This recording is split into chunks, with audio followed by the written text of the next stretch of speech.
I never imagined that my life could change so dramatically in just a single night. My name is Isabella. I am 27 years old, and until not long ago, I truly believed I was living a perfect life. I was married to Ryan, the man I believed was the love of my life, and we shared a beautiful apartment in downtown. We had plans, hopes, and a promising future ahead of us, or at least that is what I believed at the time. Everything began with a simple dinner invitation. My mother called us on a Thursday afternoon to invite Ryan and me to dinner the following Saturday. It wasn't unusual for her to do that, as we usually met at least once a month to spend time together and catch up. However, this time, there was something different in her voice. She sounded tense, almost uneasy. "Isabella, honey," my mother said, trying to sound relaxed. "Chuck and I would love to invite you to dinner this Saturday. There's a new restaurant downtown we really want to try with you." My stepfather's name alone made my stomach tighten with discomfort. Ever since he married my mother 5 years ago, we had never shared a close bond. There was always something about him that unsettled me. The way his gaze lingered too long, or the comments he made that felt slightly inappropriate. Still, I never paid much attention to it. After all, he was my mother's husband, and she appeared genuinely happy with him. "Sure, Mom," I answered, forcing enthusiasm into my voice. "I'll let Ryan know and we'll confirm." After ending the call, I stared at my phone for a few seconds. Something felt off, but I couldn't quite understand what it was. I shook my head, trying to push the feeling away. It was just a family dinner, after all. What could possibly go wrong? Saturday came quicker than I expected. Ryan and I dressed up for the evening. I wore a black dress that stopped just above my knees. Classy but not overly formal. Ryan looked attractive in his blue shirt and dress pants. As we were getting ready, I noticed he was quieter than usual. "Everything okay, love?" I asked, while applying lipstick in front of the mirror. He met my eyes through the reflection and smiled, though the smile didn't reach his eyes. "Yeah, everything's fine. I'm just a bit tired from work."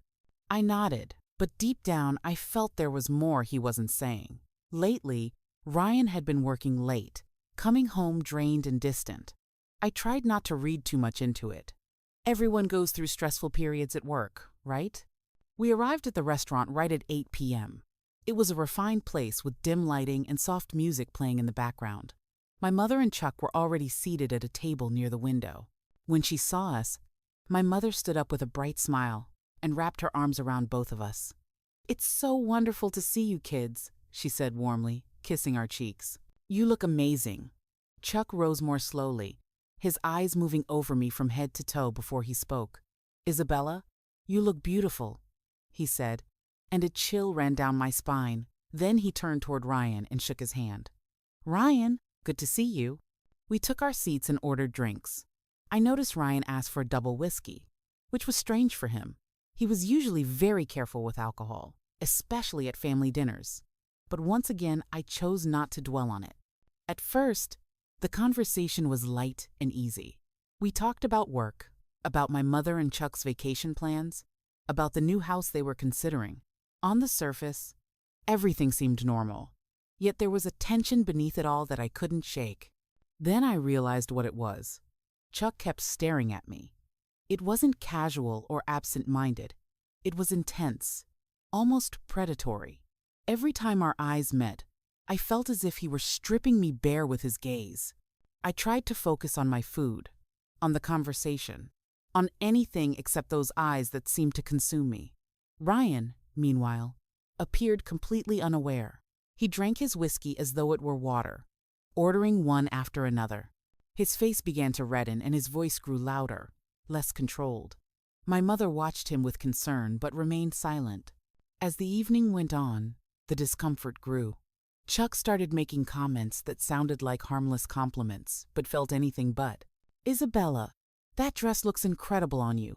It really shows all your best features," he said at one point, his eyes fixed on my neckline. Heat rushed to my face, a mix of shame and anger rising inside me. I looked at Ryan, hoping he would notice, hoping he would say something, defend me, but he was busy signaling for another drink. My mother, always trying to keep the peace, quickly changed the subject. "So, How are the anniversary plans coming along, you two? You must be excited, right? Our anniversary. I had completely forgotten. Ryan and I were about to celebrate 3 years of marriage in 2 weeks. We had talked about traveling, about doing something special. But lately, with work and stress, we hadn't mentioned it at all. Yeah, I said awkwardly, guilt creeping in. We're planning something special. Ryan looked at me, confused, as if he had no idea what I meant. Then, without any warning, his head dropped onto the table with a dull thud. He had passed out. The silence that followed felt unbearable. My mother stared at Ryan with shock and disappointment. Chuck, however, looked entertained. Well, it seems someone doesn't know his limits, he said with a mocking grin. I felt humiliated and furious. How could Ryan do this? How could he embarrass me like this in front of my family? I'm so sorry, I said, trying to wake Ryan. He's been working so much lately. Oh, don't worry, dear, Chuck cut in, placing his hand over mine. The touch made me shiver. These things happen. Why don't we step outside for some fresh air while your mother stays with him? I looked at my mother, silently asking for help, but she only nodded with a forced smile. Go on, honey. I'll stay here with Ryan. Before I could object, Chuck was already guiding me out of the restaurant. The cool night air hit my face, and for a moment I felt lightheaded. Maybe from the wine I'd been drinking. Maybe from everything else. I know a place close by, Chuck said, his hand resting on the small of my back. A bar with good music. We could have a drink while we wait for your husband to recover. I knew I should refuse. I knew I should go back inside, wake Ryan, and take him home. But I was angry, hurt, and though it embarrasses me to admit it, curious about what might happen if I let go just this once. Okay, I said, surprising myself. Let's go.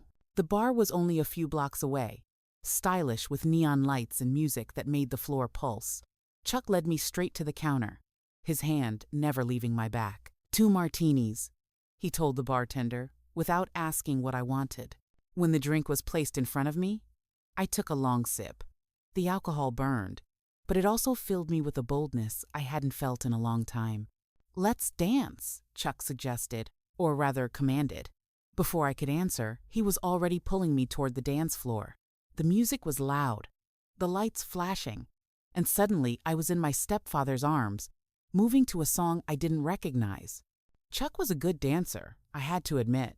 His hands rested on my waist, guiding me confidently, and for a brief moment I let myself sink into the rhythm and the movement. I closed my eyes, letting the alcohol and the rhythm clouded my judgment. When I opened my eyes again, Chuck was closer than I remembered, his face only inches from mine, his eyes locked on my lips. I've always thought you were beautiful, Isabella, he whispered, his warm breath brushing my cheek. From the very first day I saw you, I should have stepped away. I should have told him to stop, but I didn't. Instead, I stayed frozen as he leaned in closer. His lips touched mine, gentle at first, then more demanding. I felt his tongue asking for permission, and to my horror and shame, I allowed it. The kiss was intense, desperate, filled with a tension that had been building for years. It was in that exact moment, with my stepfather's lips pressed against mine, that I heard a scream that made my blood run cold. Isabella! I pulled away from Chuck as if he had burned me. Standing in the middle of the dance floor was Ryan, his face twisted with pain, betrayal, and rage. What the hell is going on here? He shouted as he moved toward us. Everything happened too fast after that. Ryan lunged at Chuck, his fist slamming into the older man's jaw. People screamed and scattered around us. I saw blood, heard the sickening sound of blows and angry shouts. Stop! I screamed, trying to pull them apart. Please stop! But it was like they couldn't hear me. They kept fighting, rolling across the bar floor, striking each other with a violence I had never seen in either of them. Finally, security rushed in and forcefully separated them. Ryan's lip was split open, and one of his eyes was already swelling. Chuck didn't look any better, his nose bleeding and his shirt torn. It's over, Ryan shouted, his voice hoarse with emotion. It's over, Isabella. I can't believe you did this to me. With your stepfather. His words hit me like a blow to the stomach. The truth of what I had done crashed over me. I had kissed Chuck. I had betrayed my husband, my mother, and myself. "Ryan, please," I begged, tears streaming down my face. "It's not what it looks like, But he was already walking away, shoving past people toward the exit. The last thing I saw was his back disappearing into the crowd. I stood there on the dance floor, feeling completely alone. Chuck tried to come closer, but I shoved him away. "Don't touch me," I hissed. "This is your fault. I should never have come with you." I ran out of the bar, the cold night air stinging my tear-soaked face. I had nowhere to go. I couldn't go home. I couldn't face Ryan. I couldn't go to my mother. Not after what I had done with her husband. Without really thinking, my feet carried me to my best friend Marie's apartment. It was almost 2 a.m. when I knocked on her door, shaking and crying. Marie opened it, her expression shifting from surprise to worry in seconds. "Izzy, what happened?" I collapsed into her arms, sobbing uncontrollably. Between tears and gasps, I told her everything. The dinner, the drinking, the dancing, the kiss, the fight. Marie listened quietly, rubbing my back and handing me tissues. "Oh, Izzy," she sighed when I finished. "What a mess you've gotten yourself into." I had no response. I only knew that I had destroyed everything, my marriage, and likely my relationship with my mother, all in one night. Marie let me sleep on her couch, and I drifted into a restless sleep filled with nightmares of Ryan screaming at me while Chuck chased me. The next morning, I woke with a pounding headache and a wave of nausea that had nothing to do with alcohol. The reality of my actions hit me all over again. With shaking hands, I checked my phone. There were dozens of missed calls and messages. Most were from Ryan, some from my mother, and a few from Chuck. I couldn't bring myself to open any of them. "What am I going to do now?" I asked Marie as she handed me a cup of coffee. She looked at me with concern and sympathy. "I think the first thing you need to do is talk to Ryan. He deserves an explanation." I knew she was right, but the thought of facing my husband terrified me. How could I explain something I barely understood myself? My heart pounding, I dialed Ryan's number. It rang once, twice, 3 times, and then there was silence. He had hung up. I tried again, but this time it went straight to voicemail. "Ryan," I said, my voice breaking. "Please, we need to talk. I'm so sorry. Please call me back."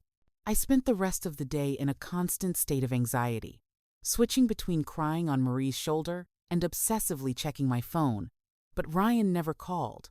Finally, as night approached, I received a text message. "I'll be home at 8. We need to talk." Those few words filled me with both terror and relief. At least he was giving me a chance to explain.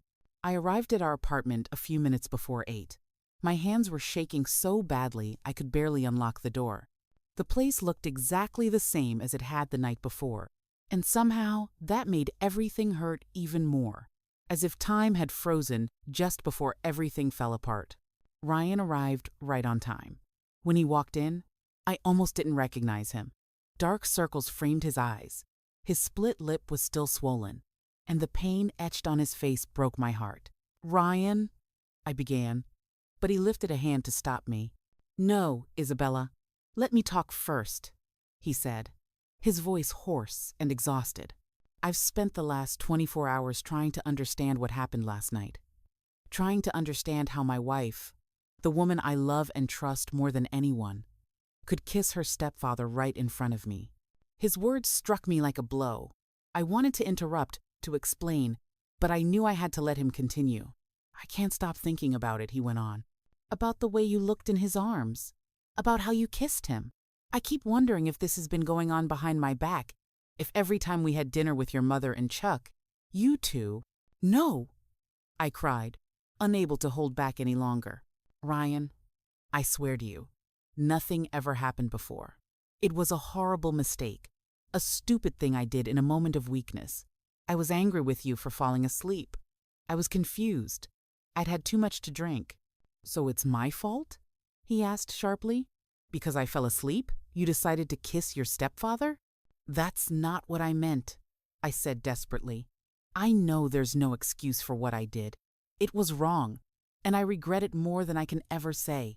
Ryan rubbed his face with his hands, looking more exhausted than I had ever seen him. "The problem, Isabella," he said quietly, "is that I don't know if I can trust you again. Every time I close my eyes, I see you kissing him. And I start to wonder, if you could do that, what else are you capable of?" His words crushed me. I knew he was right. I had broken something essential between us, something fragile and irreplaceable. "Ryan, please," I begged, tears streaming down my face. "I love you. It was a terrible mistake, but I swear it will never happen again. I'll do anything to fix this." He looked at me for a long moment, and in his eyes I saw love tangled with pain, a sight that shattered my heart. "I'm sorry, Isabella," he finally said, "but I think we need some time apart. I can't stay here right now.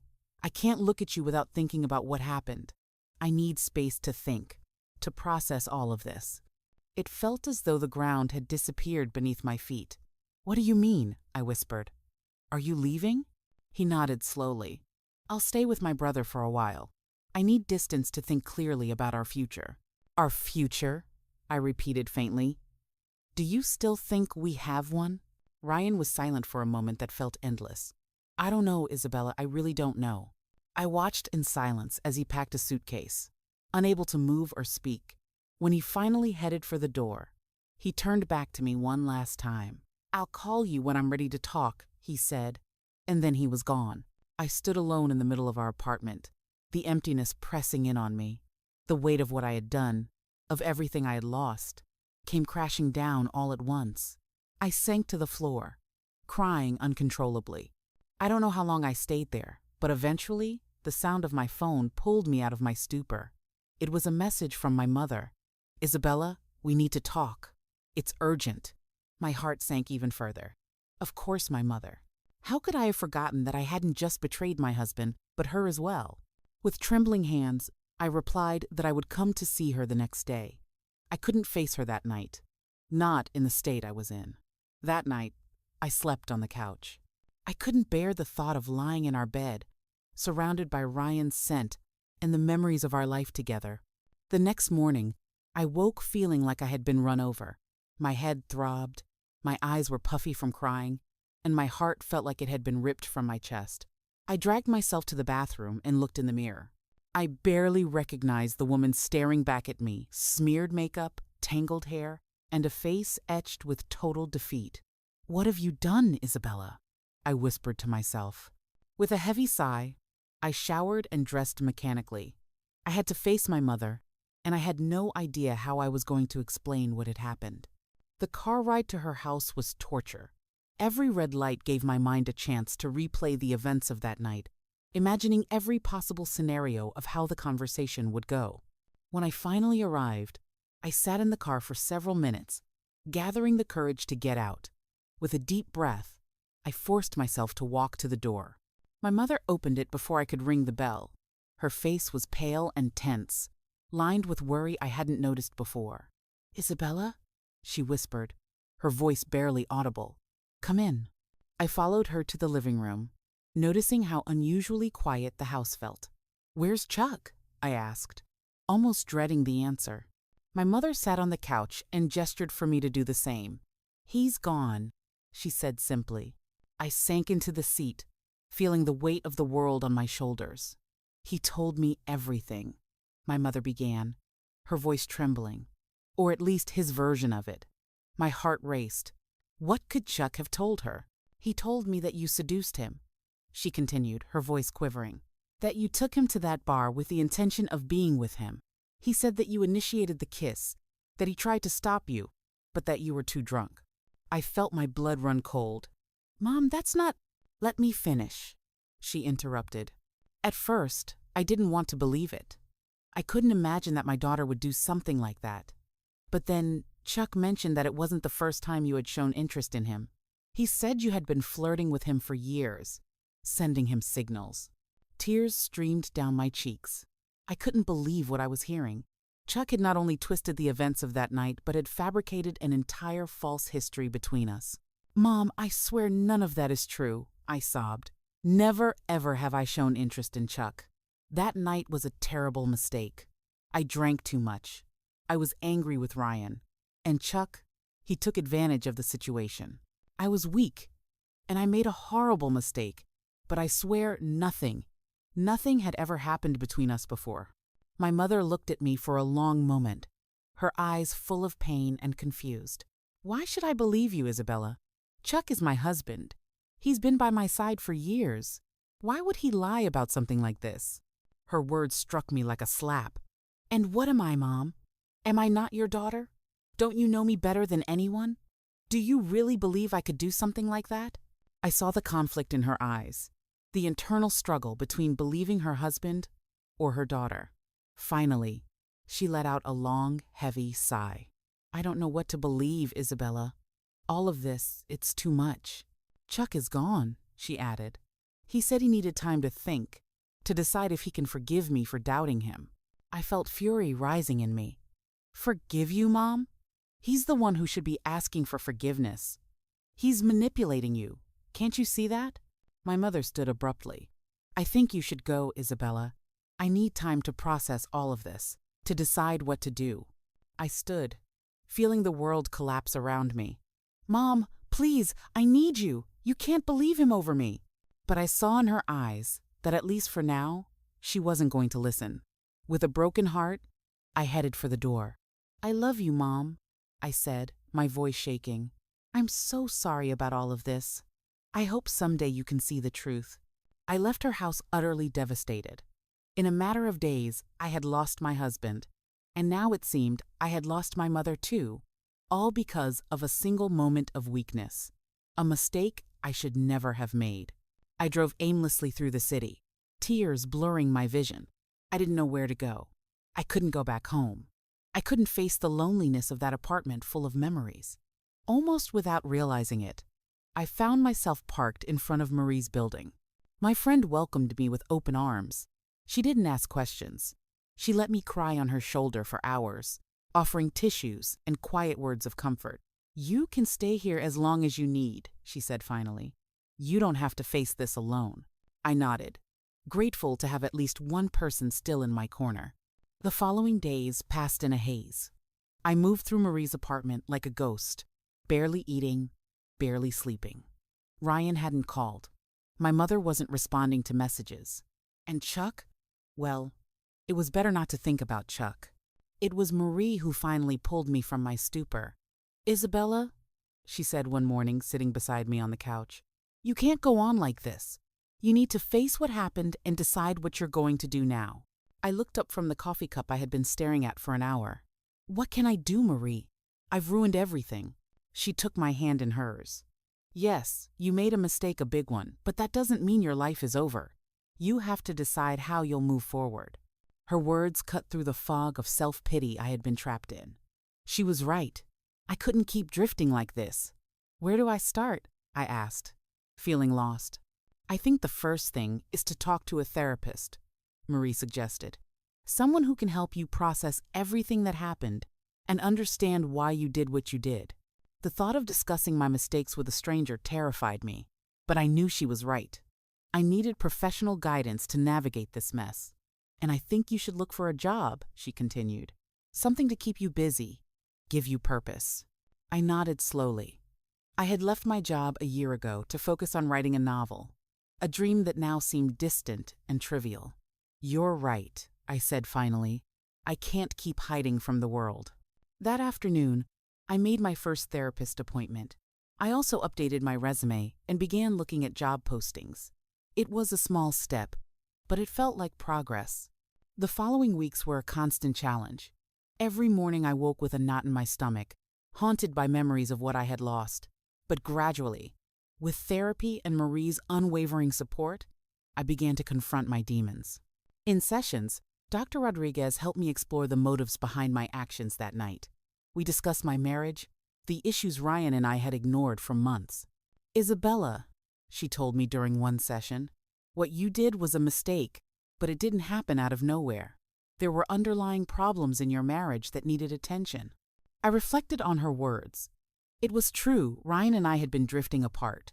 Work consumed him, and I had buried myself in my writing, building invisible walls between us. But that didn't excuse what I did. No, it doesn't justify it, I admitted. Right, Dr. Rodriguez agreed. But understanding the context can help you forgive yourself and work toward being a better person in the future. Forgiving myself was the hardest part. Every time I closed my eyes, I saw the pain in Ryan's expression, the disappointment in my mother's eyes. How could I forgive myself for hurting them so deeply? Meanwhile, my job search finally bore fruit.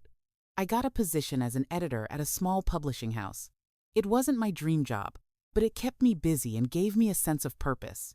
One day, while reviewing a manuscript at my new desk, my phone buzzed. My heart raced when I saw Ryan's name on the screen. "We need to talk. Can you meet me at our usual cafe tomorrow? At 5? My hands shook as I typed back a quick yes. After weeks of silence, I would finally have the chance to face him in person. The next day passed in a blur of anxiety and anticipation. When I arrived at the cafe, Ryan was already there, sitting,